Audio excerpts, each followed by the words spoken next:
Hello student, आज हम करेंगे vector atom model. Vector atom model is semi classical model. Semi classical हमने क्यों कहा है? Because in this model l and s are treated as classically but evaluated as quantum mechanically। Means quantum mechanics किस nature की बात करती है? Discrete nature की बात करती है, क्वांटाइज नेचर की बात करती है। इट मीन्स हम यहाँ पे जो एल और एस का मैग्नीट्यूड निकालेंगे वो क्या होगा? उनका क्वांटाइज्ड होगा। तो उसको हमने किससे निकाला? क्वांटम मैकेनिक्स से। यानी इनको इवेलुएट हमने किससे किया है? क्वांटम मैकेनिकली किया है। बट इनको हम ट्रीट कैसे करेंगे?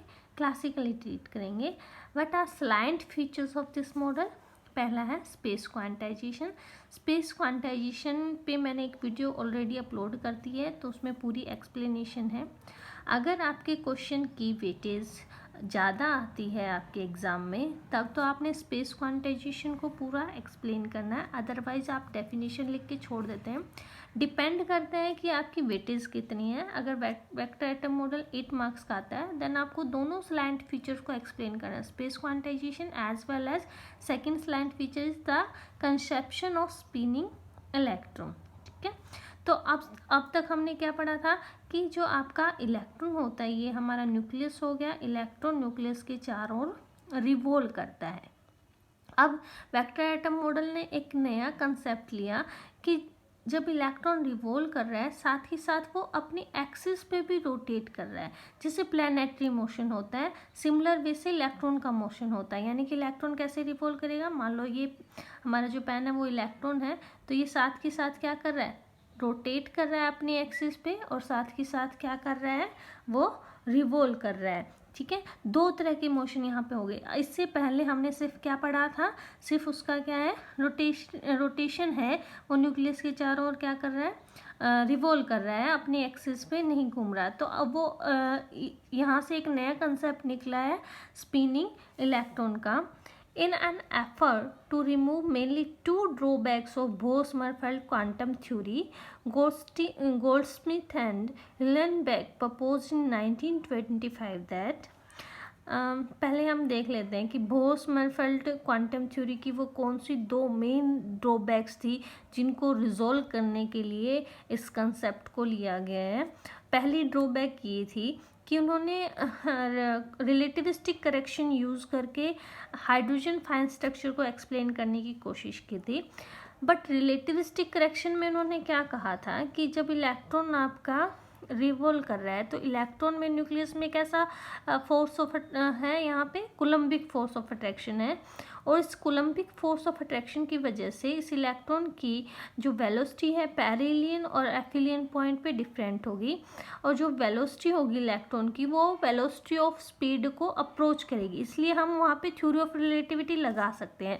बट अगर इसी को हम एल्कली मेटल के केस में बात करें, तो एल्कली मेटल में जो आपका ऑर्बिट है जिसमें सिंगल इलेक्ट्रॉन रिवॉल्व करेगा, वो न्यूक्लियस से दूर लाई कर रहा है, because inner shell complete filled हो गए। जैसे कि सोडियम की बात करें, सोडियम का एटॉमिक नंबर 11 हो गया, तो 10 तक तो कंप्लीटली फिल्ड है। 1 जो होगा वो दूर आपका न्यूक्लियस से फार लाई कर रहा है। फार लाई कर रहा है तो दोनों के बीच में अट्रैक्शन कम होगी। अट्रैक्शन कम होगी तो जो वेलोसिटी थी इलेक्ट्रॉन की, जो वेलोसिटी ऑफ लाइट को अप्रोच कर रही थी, अब वेलोसिटी कम होगी, वो वेलोसिटी ऑफ लाइट को अप्रोच नहीं करेगी। अगर वो वेलोसिटी ऑफ लाइट को अप्रोच नहीं करेगी तो हम थ्योरी ऑफ रिलेटिविटी वहाँ पे यूज़ नहीं कर सकते। इट मीन्स हम एल्कली के केस में थ्योरी ऑफ रिलेटिविटी यूज़ करके फाइन स्ट्रक्चर को एक्सप्लेन नहीं कर सकते।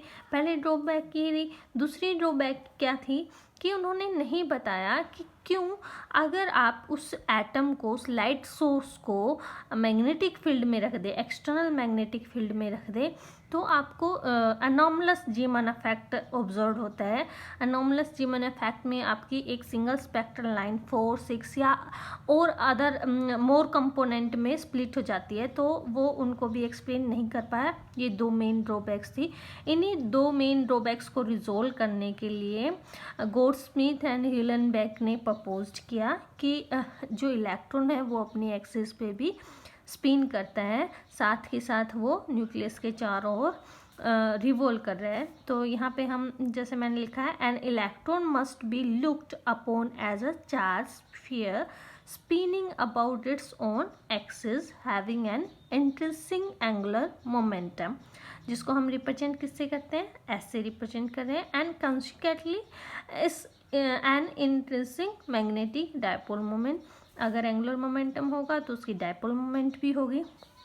तो जैसे मैंने ऊपर बताया है कि इसको एल और एस को आप क्या करेंगे, क्वांटम मैकेनिकली इसका मैग्नीट्यूड निकालेंगे, तो एस का मैग्नीट्यूड क्या होगा, जैसे एल का हम निकालते हैं, s magnitude equal to √s into s plus 1 under the root h cut, जहाँ पे एस क्या होगा आपका स्पिन क्वांटम नंबर होगा। इलेक्ट्रॉन के लिए एस की वैल्यू कितनी होती है, हाफ होती है। ये वैल्यू क्या कंफर्म करती है, that which confirm to the observe fine structure doubly, यानी जो आपकी फाइन स्ट्रक्चर डबल दिख रही है उसको कंफर्म करे, क्योंकि यहाँ से पॉसिबल एम एस की वैल्यू क्या होगी, 2s + 1 होगी, और यहाँ पे एस को हाफ रखते हैं तो वैल्यू कितनी आती है, 2 आती है, यानी कि जो आपकी फाइन स्ट्रक्चर है वो कितनी होंगी, डबल होंगी। सिमिलर वे से एस जेड के मैग्नीट्यूड को हम कैसे लिख सकते हैं, ms h कट, जहाँ पे ms क्या होगा, मैग्नेटिक स्पिन क्वांटम नंबर। ये मैं पहले की वीडियो में एक्सप्लेन कर चुकी है कि मैग्नेटिक स्पिन क्वांटम नंबर क्या होता है। अब बात कर लेते हैं कि डायपोल मोमेंट क्या होगी, spin dipole moment is -2e/2m into S. Gyromagnetic ratio, क्योंकि μs/s का मैग्नीट्यूड 2 इंटू e/2m होता है, 2 फैक्टर। अगर आप एंगुलर मोमेंटम की बात करते हैं तो ये 2 फैक्टर नहीं आता, तो ये जो 2 फैक्टर आया है हमारा, इसी की वजह से आया है कि जो हमारी डीजनरेसी है यहाँ पे कितनी है, 2s + 1, और s को अगर हाफ पुट करोगे तो ये डीजनरेसी कितनी आ जाएगी, 2 आ जाएगी, ठीक है। Due to this 2 type of motion, rotation हो रहा है और रिवोल्यूशन हो रहा है, इन 2 मोशन की वजह से ही हमारे पास 2 तरह के एंगुलर मोमेंटम आ गए। एक तो आपका आ गया, ऑलरेडी हमें पता था ऑर्बिटल एंगुलर मोमेंटम होता ही होता है, दूसरे मोशन की वजह से हमारे पास आ गया स्पिन एंगुलर मोमेंटम। अब 2 एंगुलर मोमेंटम है तो दोनों क्या करेंगे, वेक्टरली ऐड होंगे तो एक रिजल्टेंट उनका देगा, जिसको हम क्या बोलेंगे, टोटल एंगुलर मोमेंटम। तो हमने कंसिडर कर लिया एटम जिसका टोटल एंगुलर मोमेंटम एक सिंगल इलेक्ट्रॉन की वजह से है, बिकॉज कंप्लीटली फिल्ड सेल का टोटल एंगुलर मोमेंटम 0 होता है। तो सिंगल इलेक्ट्रॉन की वजह से एल क्या आ जाएगा, magnitude √L into L plus 1 H cut आ जाएगा, एल जेड क्या आ जाएगा, ml एच कट, ठीक है। यहाँ पे मैंने लिखा है Lx and Ly are not quantized, क्यों, इसका रीज़न क्या है, सिर्फ Lz ही क्यों क्वांटाइज्ड है, क्यों Lx और Ly क्वांटाइज्ड नहीं है।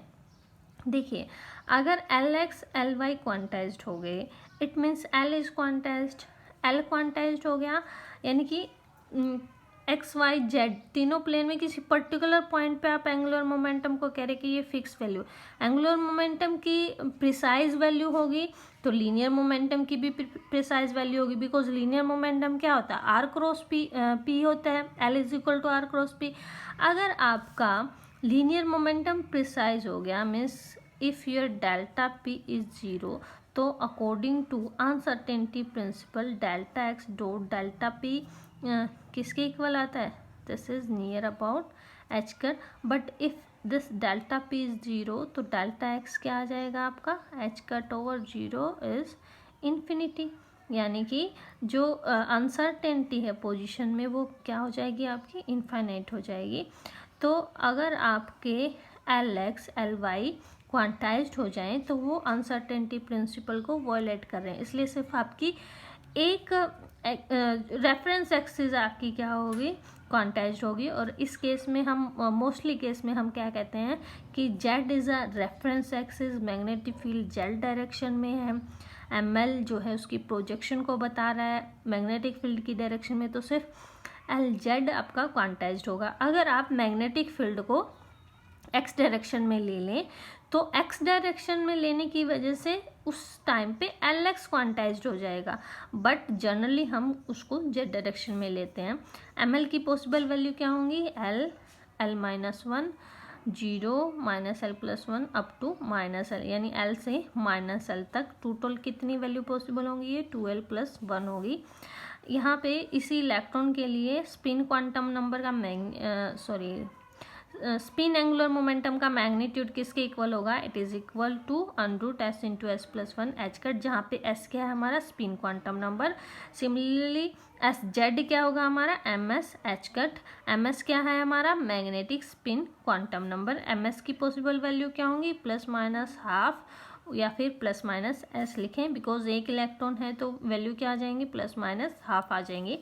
तो टोटल एंगुलर मोमेंटम इनका वेक्टर सम होगा, j is equal to j vector is equal to l vector plus s vector.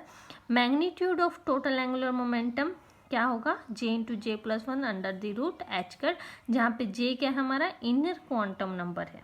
Okay, j z क्या होगा mj h cut and mj is equal to वही again j2 -j with the difference of 1।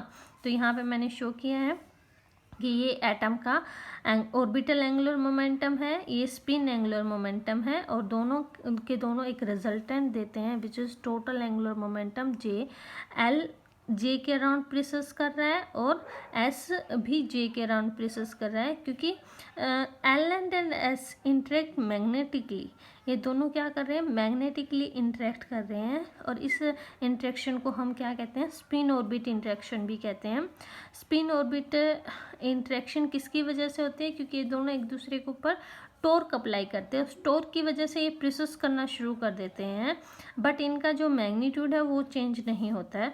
तो अगर आप इस equation को squaring करें दोनों तरफ, तो जे स्क्वेयर इक्वल टू क्या आ जाएगा, L square plus 2ls cos of angle between them. तो यहाँ से आप कोसाइन लॉ से निकाल सकते हैं कि cos of angle between L और एस क्या होगा, तो ये आ जाएगा आपका J square minus L square minus S square by 2ls, जहाँ पे जे स्क्वेयर क्या होगा आपका जे इंटू जे plus one H cut square. Similar way से एल स्क्वेयर और एस स्क्वेयर हो जाएगा, जो मैंने ऊपर यहाँ पे बताया है आपको।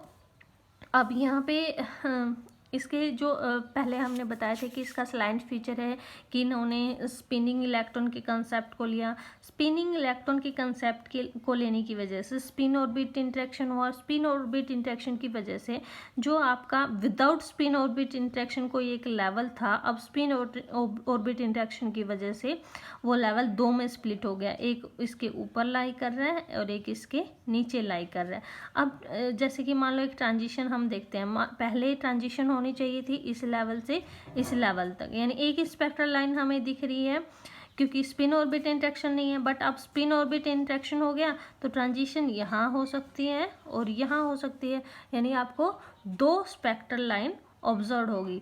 It means vector atom model ने जो हमारी फाइन स्ट्रक्चर है उसको एक्सप्लेन कर दिया। अब अगर आप इसको मैग्नेटिक फील्ड में रख दें तो क्या होगा, मैग्नेटिक फील्ड में रखने की वजह से यहाँ पे देखो कि जो इनका रिजल्टेंट है, ये हमने मान लिया let this is L vector और ये हमारा है एस वेक्टर, और ये इनका रिजल्टेंट आ गया दिस इज वेक्टर जी।